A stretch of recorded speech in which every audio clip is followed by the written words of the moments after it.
Without the photos, without the continual storytelling, kind of ends at the 4 days of the clinic. And it shouldn't end. There's so many lessons and so much to learn from it. What does a dog photographer see that a veterinarian doesn't?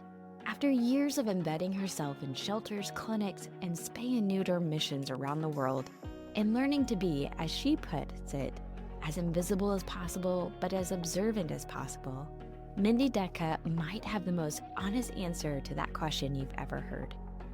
Welcome to Vet Life Reimagined. I'm your host, Dr. Megan Sprinkle, and I am so glad you are here for this episode. Mindy is a dog documentary photographer and advocate whose business, Dogs I Meet, is built on a simple but powerful belief that every dog has a tale worth telling. With a background that spans corporate sales, event planning, and healthcare, she found her true calling of traveling the globe to tell the stories of dogs and the humans they touch. She has captured many raw and tender moments of the human-animal bond, from photographing the day-to-day of the Veterinary Emergency Group, VEG, when they first opened their doors, to the disaster recovery efforts after Hurricane Maria in Puerto Rico. During COVID, she launched the project Tales of Support, photographing families and their dogs on their front steps to capture how pets carried people through one of the hardest chapters of our lives. And most recently, Mindy joined the Caribbean spay-neuter organization and World Tales on a mission to Suriname, where over 4 days the volunteer veterinary team spay-neutered 566 cats and dogs. She heard and captured firsthand the stories of the veterinarians and vet techs who use their vacation time and their own money to show up and do this amazing work. What she saw there and what she has seen across years of photographing dogs in shelters, clinics, and communities around the world has given her a perspective on the veterinary profession that is worth every minute of your time. So here today to share those stories and to remind us that the lens of an empathetic outsider can sometimes show us things about our own work that we may not see for ourselves. So let's get to the conversation with Mindy Dutka. Welcome, Mindy, to Vet Life Reimagined. I'm really curious because this was not like you didn't start doing this when you were 5. So there was a journey that got up to where you started photographing dogs. What's kind of your journey up to that point when you started saying, yeah, this is something I'm going to lean into and make a business out of? So I like to say I've had many chapters in my career, from a corporate background in sales to various entrepreneurial businesses. I had an event planning company for about 20 years doing corporate and nonprofit events. Then I wound up in the healthcare industry for a while. And then I just sort of felt that I wasn't passionate about what I was doing and that I really wanted to be. I kept saying I want to do something with dogs, but couldn't really figure that out. And if I go back a little bit, if you want to talk about something in your past, I always loved dogs. From the time I think I was 10 years old, I volunteered selling candy door to door for the Lost Pet Society. So I was always involved. My mom loved dogs. We took foster dogs in, and dogs were always part of my life. But back in the day, don't want to date myself, there wasn't a lot of options of careers. It was a veterinarian, basically. And I knew there was no veterinarian school I was getting into. And my other passion was photography. I look back at pictures of me as a child, and I have one of the little Brownie cameras around my neck all the time. I was sort of the family historian, really always fascinated with photos. And then when I was really trying to figure out what it was I wanted to do, I accidentally came across, it was funny because I was taking a trip to Barcelona and I came across a retreat called Barcelona, which was a retreat for dog photographers. And I was really like, I didn't know. No, that was a thing. And I was like, that's it. That's what I want to do. And I just figured out I was going to kind of send myself to school and figure out what a dog photographer does. And I did. I took online classes. I went to a couple of workshops. And actually, my event planning came into play because I wound up organizing retreats for about the business of dog photography as well, like coupled in to doing it. So everything just kind of fell in line. And I did some mentorships one-on-one with dog photographers whose work I admired. And it just sort of unraveled to be the right thing. Actually, I started doing private clients, but my real passion, I was more of a B2B person, but really I wanted to tell the stories of dogs. I wanted to be a voice for them. And actually the tagline of my business, which is called Dogs I Meet, very literal, is because every dog has a tail. I early on when I had first started, I went actually, I'll try to make this quick, but I was so eager to tell everybody that I was a dog photographer. I was at the dentist getting my teeth cleaned and sharing with the hygienist that I was a dog photographer. Well, the next day in her chair was a veterinarian of a shelter who also volunteered on spay-neuter clinics. And so the hygienist relayed the information and the veterinarian contacted me, mainly because she had wanted me to donate a prize to an auction that they were doing. But I guess from all my years of sales and everything, I'm always one question ahead, well, and they were opening a new clinic. And I'm like, what's going to be on the walls of the clinic? Do you have photos of your dogs? So that led to me photographing the shelter dogs and getting to know her a little more. She told me she was going to Playa del Carmen for a large spay neuter clinic. Next question out of my mouth was, who photographs that? And long story short, I went to Mexico and I photographed this spay neuter clinic. And she warned me, she says, it's going to be life changing. And it really was. It was an eye opener on so many levels of so many things that I'd never really thought about. And it also coincidentally, that was the area that I was organizing one of the working with dog retreats. So I was actually going to be coming back to that area. And I asked if I could do like a special side trip at the retreat. And I had come to know several of the rescuers and their shelters and the work that they did. And so I took a group of photographers. Actually, it was 2 different years that we went. We went to 2 different places and we got a tour. We all photographed. We donated the photos to the rescues because photos are just so important for them. So that kind of, began the advocacy piece, realizing how powerful photographs were. And I did lots of different things. I was the photographer for Veterinary Emergency Group, which was fascinating. I went to about 15 different locations and I was basically it was documentary photography to capture how they don't separate pets from their pet parents. And it was all about the human animal bond for me. And it was really interesting to be in that space, similar to the spay neuter clinics when you're doing documentary photography. The goal is to be as invisible as possible, but as observant as possible and catch those moments that are happening all over the place. So that was a really interesting experience for me. I went after Hurricane Maria to Puerto Rico to photograph and help raise money for them and the rescuers. People ask me often, why are you always doing this internationally? You've traveled a lot, it seems. Yes. I have. And even when I'm not traveling specifically for work and I'm traveling, because I do love to travel as well, I'll seek out a shelter and go and photograph for them and usually, give them a donation and then share the stories. So, again, the stories just became more and more powerful and it became more obvious to me how important it was. As a matter of fact, during COVID, where I didn't photograph, I mean, it kind of shut everything down for about, I don't know, 6-7 months. I didn't pick up a camera and that made me sad. And I was reading and I was learning about personal projects, that it's important to do personal projects. And I kind of copycatted. I don't know if you had heard about this. There was a photographer in Massachusetts who started taking pictures of families on their front door steps.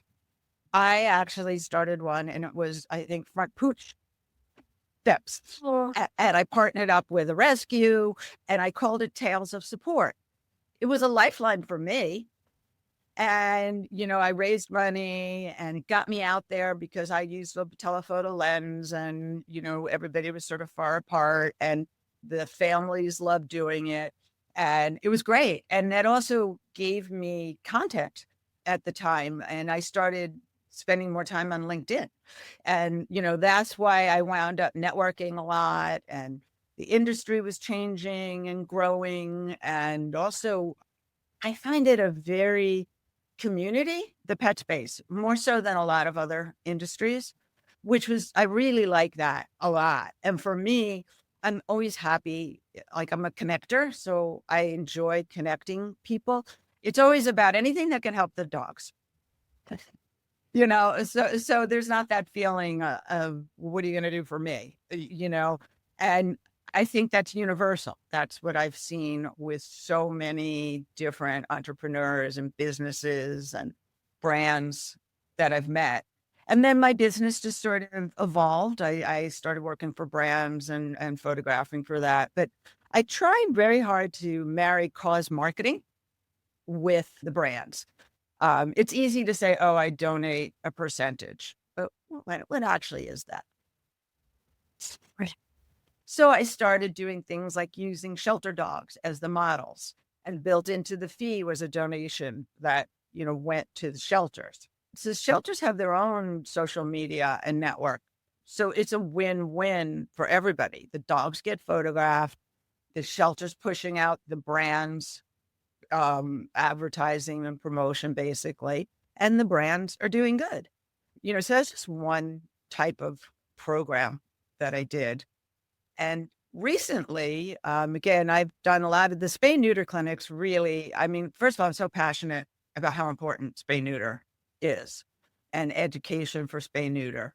So I've done several clinics, but recently I was invited by the Caribbean Spay Neuter organization and World Tales. They were working together and doing a clinic in Suriname. I was invited to join, and truth be told, I was like, Suriname, where is that? But when I discovered, where it was and what it was, I was, yeah, I'm on board. And I had the opportunity to travel with the veterinary team. And that's something I had not done in the past. I just loved it. It was an eye opener being part of the team and seeing the other side, which I hadn't had that much of an opportunity. I was focused more on the community and how it changed things. And it was really, I can only say I was in awe of the veterinarians, the vet techs, and then there were a couple of volunteers as well who had some shelter background, and that they would spend their vacation time and they paid for their travel to go and be at this clinic and work 10, 12 hours a day. But they loved it. There was such incredible energy. And the Caribbean Spay Neuter, I mean, wow, they just did an awesome job. Their organization, everything, was systematic. There were no egos on this trip. Everybody worked together. And it was just the common goal of doing something good because they could. Repeatedly heard most of these people, I'll call them frequent flyers. Some of them were on their sixth trip to Suriname. Others, have traveled around the world.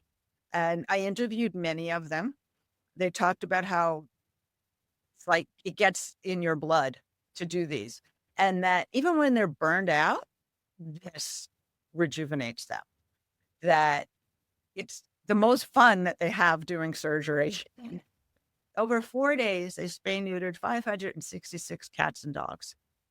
And, they make a difference. They go there regularly, the Suriname clinics. And whether I spoke to the locals, the volunteers, or the people that have been there many times, it's a visible difference on the streets, that they're making in the lives of these families, in the lives of these street dogs.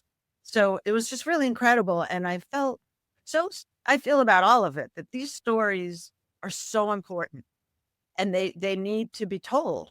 And that's maybe one of the reasons why I like to go international, because they're not often told and they're not often known about. So without the photos, without the continual storytelling, kind of ends at the 4 days of the clinic. And it shouldn't end. There's so many lessons and so much to learn from it. So it's a longish, quickish summary. Oh, this is great. And we can start with the trip and I'll work backwards, but I naturally have dozens of questions for you. But I loved when you were telling me that at the beginning of this trip, it felt a little bit awkward to be the photographer because it sounds like maybe they haven't had a photographer before go on the trip. But by the end, you said you felt like you were one of the team and, I'm sure after interviewing quite a few people, you knew their stories and there was a way of connecting. And you talked also about how it's important to go internationally and tell these stories. And I think there's also an underlying commonality between probably what you're seeing and honestly anywhere else that you have photographed people and pets is that everyone loves their pet. There's that commonality that crosses, you know, language barriers and all sorts of other differences among people. But again, you were able to capture stories. And that's, again, what I love so much about what you do. We all have a cell phone in our pocket that has a pretty good camera, but there's a difference between being able to, as I described it, having the eye for the story in a single shot. And really, that photo can speak 1,000 words, but there's some skill. Obviously, you've taught this, so and I'm going to have more questions about that. But as you are watching the scene, interviewing the people, and having this natural observant quality to yourself, what were some of these specific stories that you started to pick up in 4 days? Was there a specific story that you feel comfortable sharing from the team, or also maybe one of the locals that kind of comes to your mind? Yeah, there were so many stories, and everybody was so grateful. Everybody was grateful that we were there. The people that took their animals, it was well organized in the sense that they registered months before a clinic. And there was a low cost. So there was a buy-in. It wasn't totally free, but it was very affordable. So people had registered for certain time slots and so forth. Everybody was patient and cordial. And I think they were surprised to see this photographer who was like getting on the ground eye level with the dogs and asking them different questions. One story from the perspective, and I will share some veterinarian stories as well, but from the perspective of the animal bond, I heard this multiple times. There was a man and his mother, he called her the grandma, and their dog. And I took photos and I asked them, like, what does it mean to you to have this clinic? What does your dog mean to you? And he talked about how when they got the dog, it changed his mother. It changed the grandmother. She became more social. She had a purpose. She loved the dog. They gave each other, a new lease on life. And I hear stories like that all the time. I sometimes think there's a preconceived thought that, oh, it's just stray dogs and that people don't care about their dogs in the same way. Couldn't be more false. They love their dogs. They are spending an entire day getting their dog spay-neutered. And they are so happy to be able to afford to do what they know is right for their dog. Actually, I posted a picture of it on my LinkedIn today, but I didn't give the backstory to it. It was interesting. There was a truck that showed up with 3 kind of burly looking men and 1 dog that they were bringing for spay-neuter. Later on during that day, somebody asked me to be sure to capture some more photos of them. As it turned out, it was a company that had like a company dog, and they were in the interior of the country in like the jungle area. But they really had such respect for the dog and wanted to do the right thing, they sent 3 of their employees, they were 3 hours away, to get that dog spayed and bring it back. And that was really interesting. And they wanted to share that so that everybody understood that this company supported what they were doing. Yeah. Do you know, was it like a working dog? Like, did it have a job or was it more like a mascot? Mascot. I don't Aw. think it even had a job. I think it's more like a mascot. Aw. And for the veterinarians, I mean, I heard, literally from the most fun I've had doing surgery. One of the veterinarians, she talked about how could I not? I have this skill set that, can make a difference. So I feel compelled to do this. They talked about how the people that they meet become like their community and their friends in a way that is very difficult to just happen, without going through an experience like this. They talked about how working on I call it a MASH setup, which was really incredible because they don't have live equipment, they're just all doing what they need to do on the fly, really quick. I had mentioned to you there was one dog, and sometimes the dogs that come in are not that healthy. There's also not always the people haven't always quite followed the instructions of not feeding the dog or different things like that. And this one dog I think was very anemic and had low platelets. It was bleeding, and 4 of the surgeons worked on that dog for an hour and a half. They were not giving up. And they were all bested, and they were actually doing blood transfusions with the blood that the dog was losing. They were putting back the dog's blood. And the dog survived and is thriving. And they worked out a way through, there's a local shelter that they were sending the dog to have the proper care until it was ready to go home. There was communication back and forth over the next few days and follow up, making sure, that the dog was okay. And the veterinarians were just so like, they talked about it. They were so worried that that dog wasn't going to make it, So it was just the compassion and the caring and the way they all worked together was incredible. And I loved that, you know, how they do this on a free time.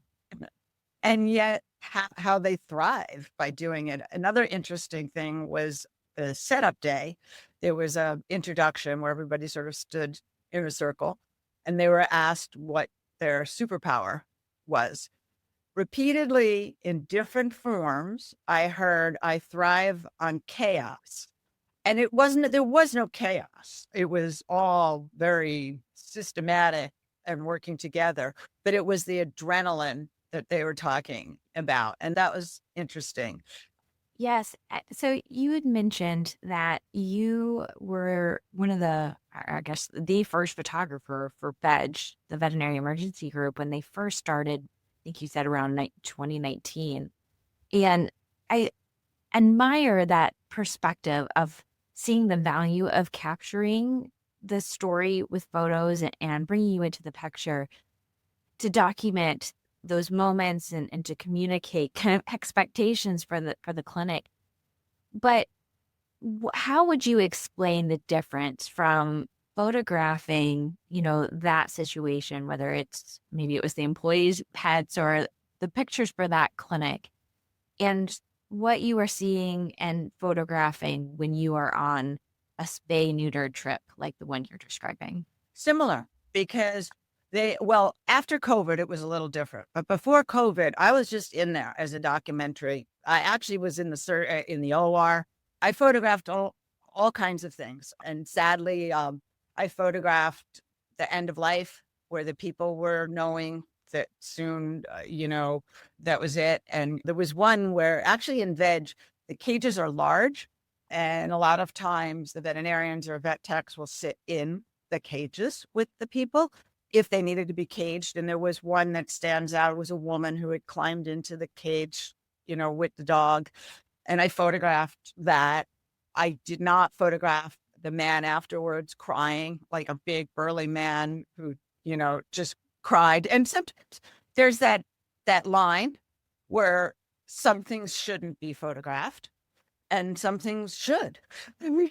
And that they wanted those last photos. So I gave them to them.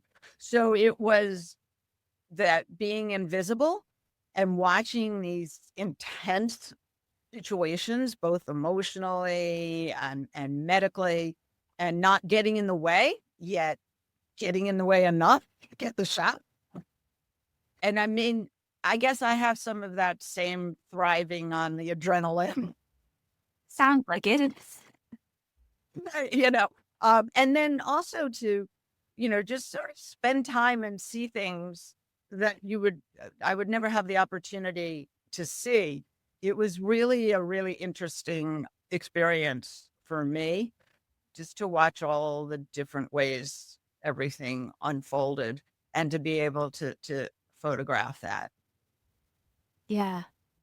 Well, one of the things that we talked about too, and we have done an episode with somebody sharing this story, is in your day-to-day job as a veterinarian, we talk about burnout, we talk about challenges, and yet you see people on their days off spending their own money, going to do this similar work in a different environment. And you're hearing them say it gives them energy. And again, like you said, there's some people that have done this 6 years in a row and keep doing it. From again, your ability to observe and hear these stories from people talking about their experience, can you further maybe share more about the value of the work that you've seen? And then also just on your perspective too, the importance of being able to capture the story to share beyond the event in the moment. Yeah, I mean, what I've seen, and probably again because of the various types of work that I've done at photograph, I've just seen compassion. They're tireless. They care. They really, really care, and it's a hard job. And I just have so much admiration. I've come across a lot. I've never met a veterinarian or a vet tech that wasn't passionate about their work. It's not glamorous. They've gone through the schooling, the hours are grueling. It's both sad and joyful when it's a good outcome and when it's not a good outcome, and they try. And then the other thing is that, you know, they have to go on. They have to turn. There's no chance to digest what just happened. There's another something else happening. There's something else coming through the door. There's another dog being brought. So they really don't have that opportunity. And I imagine when they stop doing what they're doing that day or whatever, they're too tired to process it. So again, it's a hard job and they all do a good job. And my heart goes out to them when it's so hard to process all that they're doing. Well, back to the value of having the photos that tell a story afterwards. I know we talked about, and this has been documented, having really good photos of dogs and cats in a shelter increases their adaptability substantially. I don't know the actual numbers, but we do know that it makes a big deal to adopt dogs with a good photo of them. We see the value there, that there's opportunity. But maybe, you're talking about not having the opportunity to process things, or, what other stories or what other things have you seen from being able to capture these moments that also bring value? Maybe it's that, oh, I remember that, and now I have the opportunity to process, or conveying the value of the spay-neuter mission so that they can fundraise, so they can keep going. Like, what are some of these stories that you've seen to, again, be able to capture this and tell the story through photos? Well, one thing you just said, I mean, it is essential for these organizations to have documentation, to have photos, to have stories, to be able to get grants, to be able to get donations, because again, it goes unknown what they're doing. And just the word of that, just talking about it isn't the same as seeing it. That is critical. Actually, I was invited. I went to St. Vincent with a veterinarian who was on reconnaissance, and she brought me to photograph specifically for stories because she was going after grants, and it helped her to get grants. So it's essential for that. It's essential for organizations to keep going, with what they're doing, whether it be a prison program where prisoners are training dogs.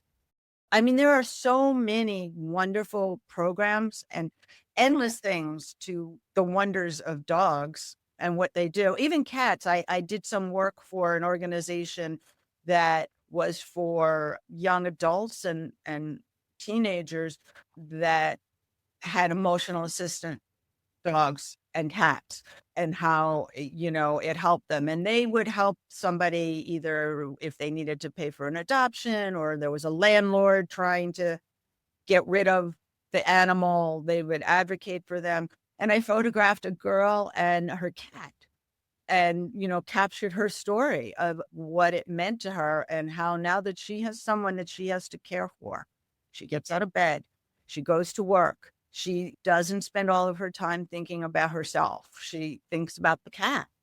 Huge difference. And even, a situation where I've done sort of, I guess, like an end of life photo shoot just for people and their dogs. And they tell me afterwards, I wish they had done it sooner, but how much the photos mean to them. And very often, if I photographed a dog at a young age, when the dog passes away, it could be 5, 6, 7, 8 years, they contact me and they tell me, they let me know. So there's like a special relationship that develops because I had that intimacy with them of photographing their dogs, and that those pictures have become, and they've told me that the photos that I took, they treasure them. So there's a lot of stories like that. It's very, very rewarding. And I guess just like, veterinarians, there's sadness in it, but mostly it's just rewarding to capture these stories, to capture images of these dogs. And doing it has also taught me a great deal. I know when I was in Mexico and I was seeing these dogs, all that they'd been through, and their tails wagged, and they were ready to love again. And they were eating food out of my hand. And, it really made me think about resilience and being in the moment, and that they were able to leave whatever happened to them behind with the hope that, there was still love for them. And that's a big thing. Oh, goodness. Mhm. That that does speak volumes.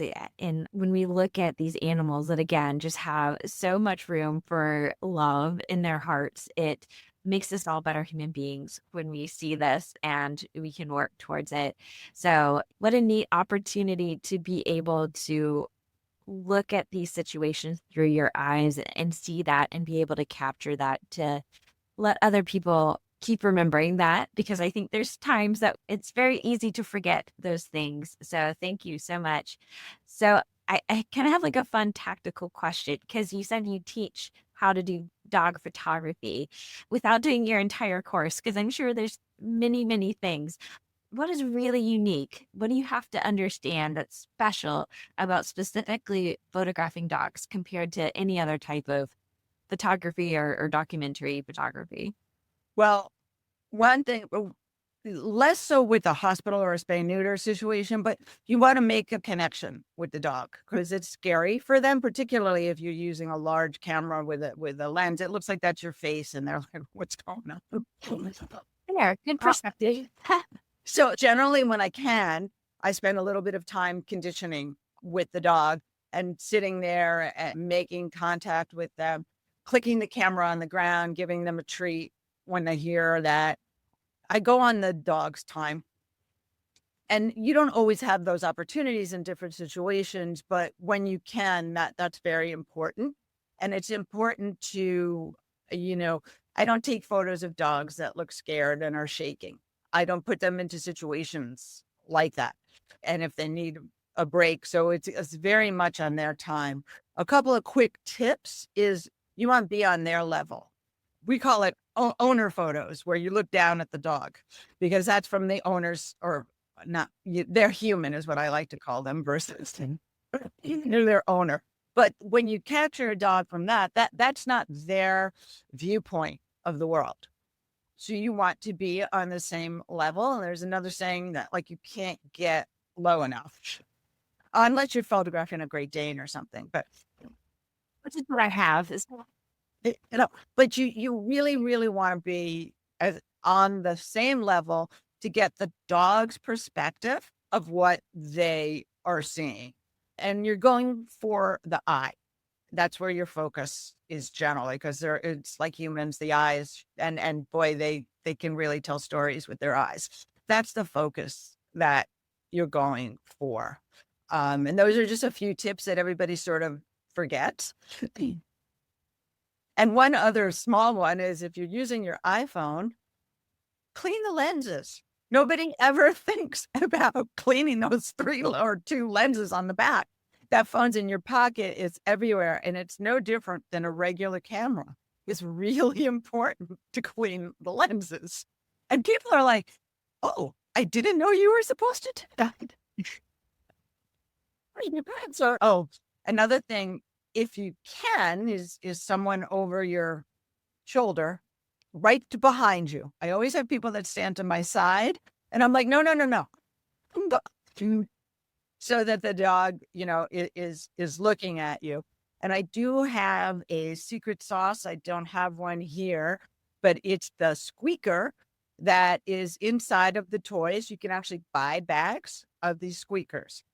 You use it very sparingly, because you wait, and you want to be fast, and you want to be as ready as you can for the shot.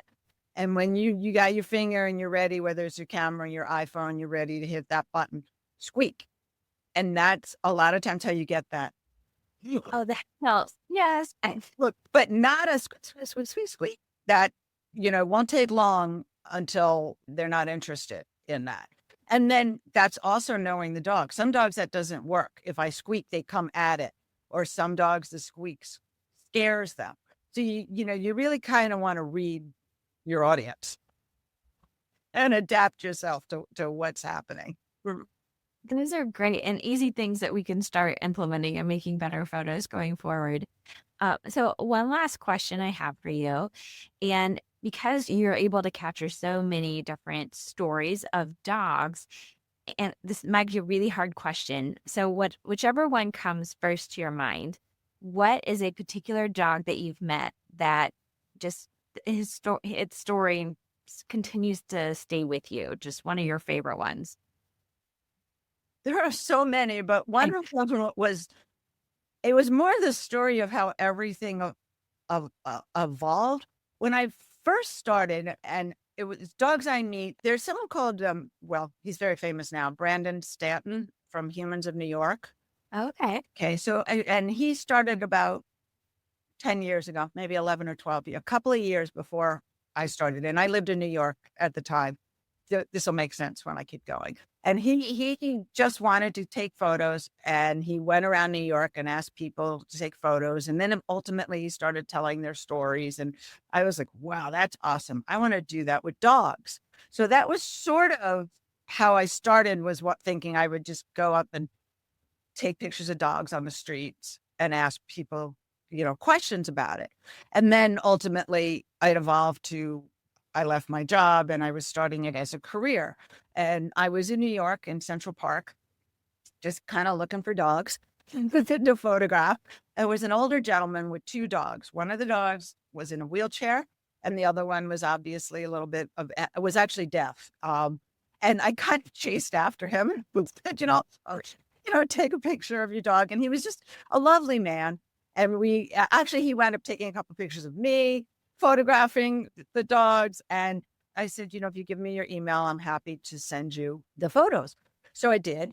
And he responded. And this was before I'd actually done a paid shoot. It was just sort of me kind of, figuring things out. And he sent back a lovely, lovely note about how they were the best photos that he'd ever seen of his dogs. And he wanted to pay me and he wanted to hire me for a shoot. So I said, well, no, that's a gift. I told you that was a gift, but you can hire me and, we'll do a shoot. It was February in New York. And they had retired from, I think, Baltimore or something, and actually lived in Times Square, which is kind of unusual. And they wanted the photos to be in Times Square.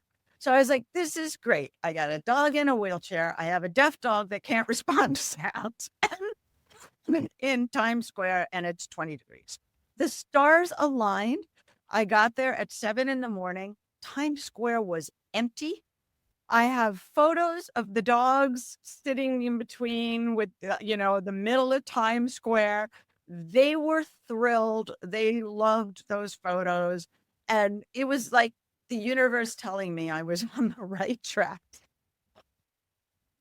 And I'm still friends with them to this day. Oh, I know. So that was a special story. And their dogs, their names were Hershey and Cadbury. And the people lived at like above, I think, the M&M store. They kind of are not the right brands together, but that's okay. They obviously like chocolates. That is definitely, one that really stayed with me. And several of the stories from the Tales of Support, because I seeked out the variety of different people. I interviewed healthcare workers. There was a whole bunch of different people. And there was one woman, she worked in an older age facility and it was awful. It was just awful then. And she talked about how she would come home at the end of the night, and it was, like 10 o'clock at night, and she'd walk her dog and she'd start telling the dog everything that happened that day. And that was her release. And, she'd go for this walk, whatever the weather, whatever, and she'd tell the stories to the dog. And my thing was how they were the unsung heroes and how they sustained people through this time. So then a lot of those were really, they stay with me. I love ending on that kind of note, but is there anything else that you want to make sure that we talk about or that you share with the veterinary audience based off your experience? Just how much I admire the work that they do, and that these spay-neuter clinics and organizations, again, like Caribbean Spay-Neuter and World Tales, and the work that they do is really incredible and important. And thank you. And it's an honor for me to be able to photograph them. It really is. I'm so thankful that Mindy was inspired to share her perspective. It's great to hear veterinary stories through fresh eyes, and because of that, she captures something that can be hard to hold on to when you're in the middle of it, just how meaningful veterinary work really is. If Mindy's stories moved you today, I encourage you to find her work at Dogs I Meet and follow her on LinkedIn, where she regularly shares the stories and photographs behind her work. The Suriname Clinic was made possible by two incredible nonprofits, Caribbean Spay-Neuter and World Tales. If you'd like to learn more about their work or get involved, links and references for both organizations, along with everything else mentioned in today's episode, are available in the show notes. Thank you so much for listening to Vet Life Reimagined. If this episode resonated with you, please share it with a colleague who needs to hear it, and make sure that you are subscribed. It helps more people in the veterinary community find the show. Until next time, keep reimagining what's possible in veterinary life.